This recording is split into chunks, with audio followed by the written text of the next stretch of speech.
வட நாட்டவர்கள் வாழ்வதற்காக தமிழர்களை அண்ணாமலை காட்டிக் கொடுக்கிறார் என்றும், தமிழர்களை தரம் தாழ்ந்து பேசி வரும் மத்திய நிதியமைச்சர் நிர்மலா சீதாராமனை ஏன் அண்ணாமலை கண்டிக்க மறுக்கிறார் என்றும் தமிழக காங்கிரஸ் தலைவர் செல்வ பெருந்தகை பத்திரிகையாளர் சந்திப்பில் தெரிவித்துள்ளார்.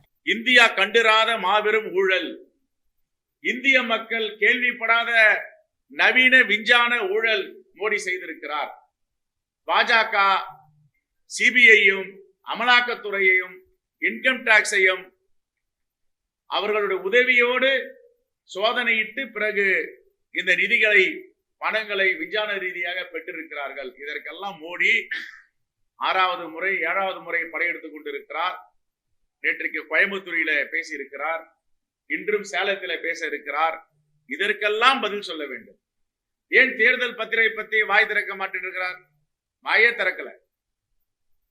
அதானி அவர்கள் தூத்துக்குடியில ஒரு அனல் மின் நிலையத்தை கேட்கிறாரு, கொடுக்கல. ஒரு நிறுவனம், சென்னையை சார்ந்த ஒரு சிறுபான்மை நிறுவனம், உடனே பிடிச்சி அமலாக்கத்துறை வச்சு உள்ள போட்டாங்க.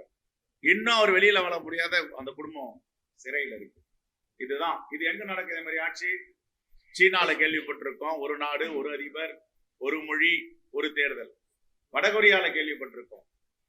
இதற்கெல்லாம் இங்க இருக்கிற அண்ணாமலை என்ன பதில் சொல்ல போறார்? தமிழர்களை காட்டி கொடுத்து என்னென்னலாம் நாக்பூரில இருந்து அவருக்கு வேலை திட்டங்கள் வருகிறதோ, தமிழர்களை நசுக்க வேண்டும், தமிழ்நாட்டு மக்களை ஒடுக்க வேண்டும், தமிழ்நாட்டு மக்களை கொச்சைப்படுத்த வேண்டும், தமிழ்நாட்டு மக்களை பார்த்து பிச்சைக்காரர்கள் என்று அவருடைய நிதியமைச்சர் பேசுவார்.